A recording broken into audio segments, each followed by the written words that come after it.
Avec Éloi Fiquet, bonsoir. Vous Bonsoir. êtes chercheur, maître de conférence à l'École des hautes études en sciences sociales et spécialiste de la Corne de l'Afrique. En quoi est-ce un scrutin-test pour le Premier ministre Abiy Ahmed, qui est également prix Nobel de la paix 2018, hein, on le rappelle au passage? Oui.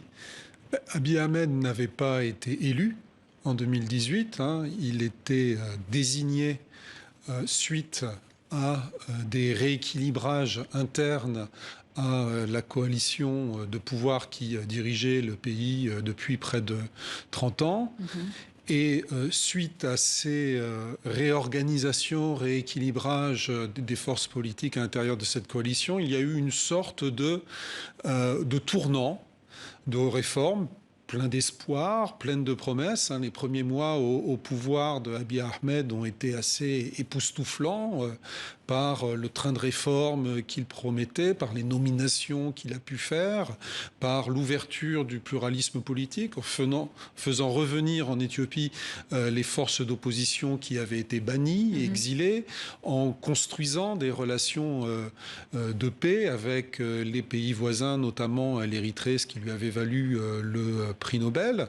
Donc ce scrutin qui aurait dû être organisé l'an dernier, mais repoussé pour des raisons d'épidémie de Covid, devait valider cette politique de transition initiée par Abiy Ahmed. Néanmoins, la transition politique promise, l'ouverture au pluralisme a un peu dégringolé parce que plusieurs partis d'opposition ont été déclarés terroristes, hors jeu de la politique. C'est ce qui est dit dans le reportage. Des dirigeants d'opposition Oromo ont été incarcérés. Du côté Tigray, il y a la guerre. Il y a ce vote. Est-ce qu'il est tout de même favori malgré tout cela?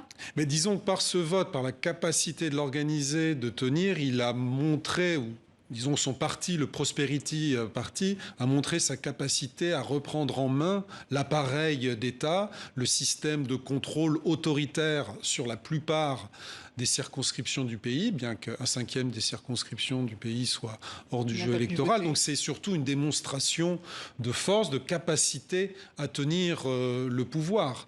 Mais l'élection est très peu ouverte d'un point de vue démocratique. Justement, on va écouter Abiy Ahmed.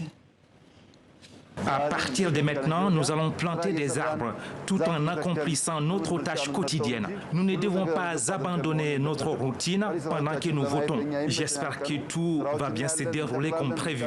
La volonté du peuple sera assurée et c'est ce qui permettra de réaliser les aspirations de l'Éthiopie. La nation déjouera également les mauvaises intentions de ceux qui ne la soutiennent pas. L'Éthiopie vaincra. Voilà, Abiy Ahmed qui veut planter des arbres, qui parle de paix. C'est aujourd'hui même le jour des élections. C'est quoi le message alors qu'on le sait, il a lancé cette offensive il y a 7 mois dans le Tigray?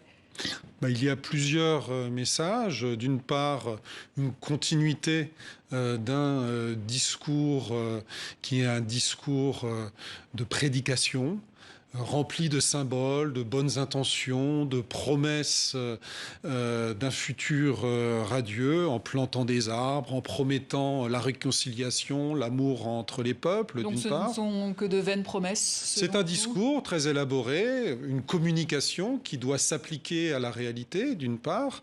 Par ailleurs, c'est un déni systématique contre toutes les difficultés, qu'elles soient sécuritaires, économiques, et puis par ailleurs un discours souverainiste.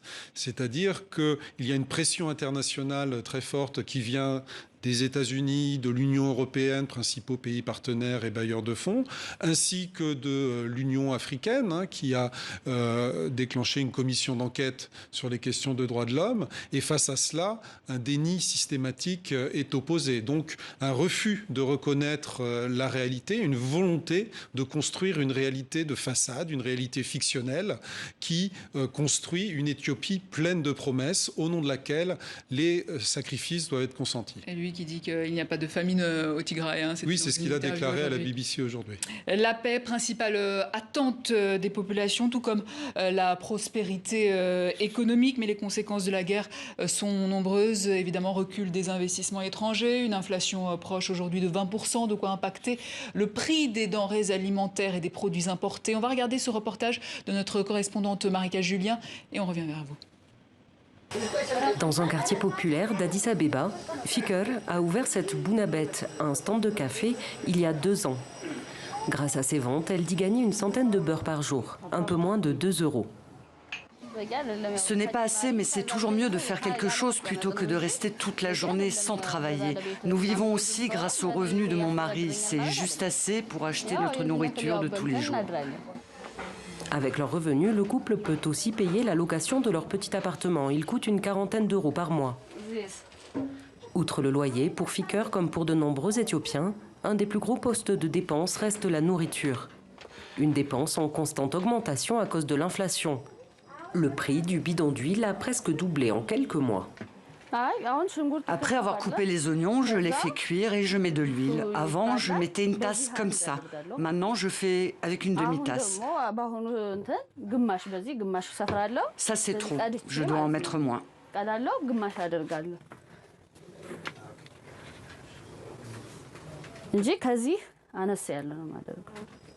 En Éthiopie, une grande partie de l'huile consommée dans le pays est importée, comme ces dalles de granit.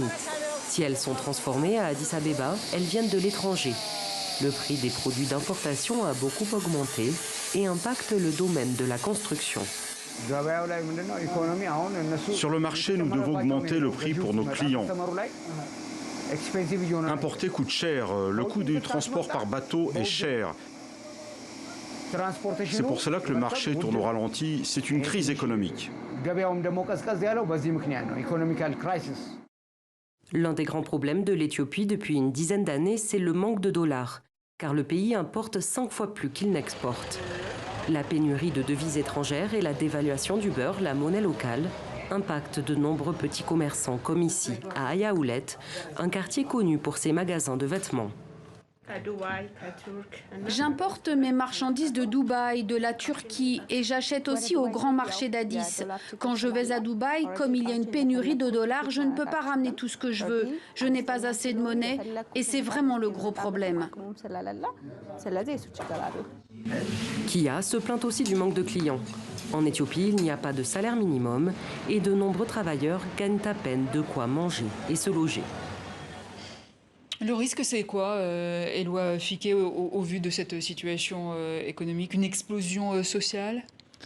Il y a déjà une situation sécuritaire difficile dans différentes régions du pays. Et puis on voit au cœur du pays, dans la capitale, une dégradation économique, une fragilisation du tissu social, potentiellement des risques d'émeutes. On entend parler d'insécurité croissante dans les rues d'Addis Abeba, qui est une ville habituellement calme. Et oui, les risques donc de tensions sociales peuvent vraiment s'exacerber. Et donc on peut espérer que le gouvernement saura trouver des médiations au niveau des conflits en cours avec ses partenaires internationaux pour tenter de stabiliser la situation. Justement, la communauté internationale a tenté de faire pression sur l'Éthiopie en vain. Même les États-Unis ont suspendu leur aide militaire et économique. Quels sont aujourd'hui les soutiens qui restent à l'Éthiopie ? Alors l'Éthiopie a une tradition diplomatique vraiment multilatérale, de pouvoir s'appuyer sur plusieurs blocs géopolitiques. Traditionnellement, le soutien américain et le soutien européen est vraiment fort depuis de nombreuses années.